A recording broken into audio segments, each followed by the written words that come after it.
IVR retailer Lenskart चर्चा में है, अपनी किसी नए प्रोडक्ट या ऑफर को लेकर नहीं बल्कि अपने ड्रेस कोड को लेकर सुर्खियां बटोर रहा है। लेंसकार्ट ने बिंदी तिलक की मनाही के बाद हिजाब पहनने की परमिशन दे दी थी, विवाद बढ़ा तो अब लेंसकार्ट ने सफाई दी है। लेंसकार्ट ने सफाई दी कि ये भारतीयों की बनाई कंपनी है और हमारे 2400 से ज्यादा स्टोर्स हैं। बिंदी तिलक की मनाही पर कहा कि अपनी आस्था, परंपराओं और पहचान के साथ लोग रोज काम पर आते हैं। ऐसी किसी चीज को हम कभी किसी से दरवाजे पर छोड़ने को नहीं कहेंगे। यह न लेंसकार्ट की पहचान है और न ही हम कभी ऐसे होंगे। लेंसकार्ट ने एक्स हैंडल पर लिखा कि हमने आपकी बात सुनी है, स्पष्ट रूप से और खुले दिल से सुनी है। पिछले कुछ दिनों में हमारे समुदाय और ग्राहकों ने अपनी राय रखी और हमने उसे ध्यान से सुना है। आज हम अपने इन स्टोर स्टाइल गाइड को एक समान रूप से लागू कर रहे हैं और उसे पारदर्शी तरीके से सार्वजनिक रूप से साझा कर रहे हैं। इन दिशा निर्देशों में हमारी टीम के सदस्यों की ओर से पहने जाने वाले हर धार्मिक और सांस्कृतिक प्रतीक जैसे बिंदी,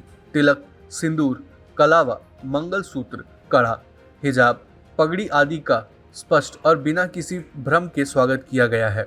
इन्हें किसी अपवाद की तरह नहीं बल्कि हमारी पहचान के रूप में स्वीकार किया गया है। लेंसकार्ट ने आगे लिखा कि भारत में भारतीयों द्वारा और भारतीयों के लिए बनाई गई कंपनी है। हमारे 2400 से अधिक स्टोर्स ऐसे लोग चलाते हैं जो अपनी आस्था, परंपराओं और पहचान के साथ रोज काम पर आते हैं। ऐसी किसी चीज को हम कभी किसी से दरवाजे पर छोड़ने को नहीं कहेंगे। अगर हमारे कार्यस्थल से जुड़ी किसी भी पिछली बातचीत या संदेश से किसी को ठेस पहुंची हो या किसी टीम सदस्य को यह महसूस हुआ हो कि उसकी आस्था का यहाँ स्वागत नहीं है, तो हमें इसके लिए गहरा खेद है। यह न लेंसकार्ट की पहचान है और न ही हम कभी ऐसे होंगे। लेंसकार्ट ने आगे लिखा कि हम सिर्फ शब्दों में नहीं बल्कि जिस दस्तावेज को हम प्रकाशित कर रहे हैं उसके माध्यम से यह प्रतिबद्धता जताते हैं कि लेंसकार्ट के नाम से जुड़ी हर नीति, हर प्रशिक्षण सामग्री और हर संवाद इन मूल्यों को दर्शाएगा। हम इन दिशा निर्देशों को निष्पक्ष और समान रूप से लागू करने के लिए पूरी तरह प्रतिबद्ध हैं और अपनी प्रक्रियाओं की लगातार समीक्षा व सुधार करते रहेंगे। हम और बेहतर करेंगे और आपका भरोसा लगातार जीतते रहेंगे। बढ़ते विरोध को देखते हुए कंपनी ने अब यह विवादित ड्रेस कोड ऑफ कंडक्ट रद्द कर दिया है। कंपनी ने अपने आधिकारिक बयान में कहा है कि उनके लिए स्टोर्स में पेशेवर, स्वच्छ और भरोसेमंद माहौल बनाए रखना जरूरी है, लेकिन साथ ही वे भारत की सांस्कृतिक विविधता का पूरा सम्मान करते हैं। अब आइए समझते हैं क्या था विवाद। विवाद लेंसकार्ट का ड्रेस कोड था। इसमें तिलक, कलावा, बिंदी नहीं लगाने की बात कही गई थी। शादीशुदा हिंदू महिलाओं के लिए कहा गया था कि अगर सिंदूर लगाया जा रहा है तो उसे बहुत कम मात्रा में लगाना चाहिए। हालांकि हिजाब और पगड़ी की इजाज़त दी गई थी।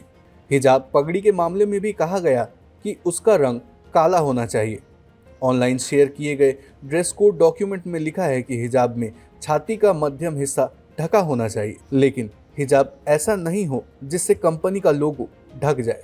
साथ ही स्टोर्स में बिंदी लगाने पर पाबंदी की बात कही गई थी। हाथ में पहनने वाले कलावे का जिक्र करते हुए कहा गया कि धार्मिक धागे और रिस्ट बैंड उतार देने चाहिए। इस विवाद पर लेंसकार्ट के मालिक पीयूष बंसल का भी बयान आया है। लेंसकार्ट के संस्थापक और सीईओ पीयूष बंसल ने इस मामले पर सार्वजनिक रूप से बयान दिया था। उन्होंने कहा कि सोशल मीडिया पर वायरल हो रहा दस्तावेज एक पुरानी आंतरिक ट्रेनिंग फाइल था, न कि कंपनी की आधिकारिक HR पॉलिसी। उन्होंने माना कि उसमें बिंदी और तिलक से जुड़ी एक गलत लाइन थी जिसे 17 फरवरी को ही हटा दिया गया था। उन्होंने यह भी स्वीकार किया कि वह इस गलती को पहले पकड़ नहीं पाए, जिसकी जिम्मेदारी वह लेते हैं। पीयूष बंसल ने दोहराया कि लेंसकार्ट के कर्मचारियों की ओर से अपनाई जाने वाली हर परंपरा और हर सांस्कृतिक प्रतीक कंपनी की पहचान का अहम हिस्सा है। ऐसी और खबरों के लिए देखते रहिए सनमार्ग नेटवर्क के अन्य डिजिटल प्लेटफॉर्म्स।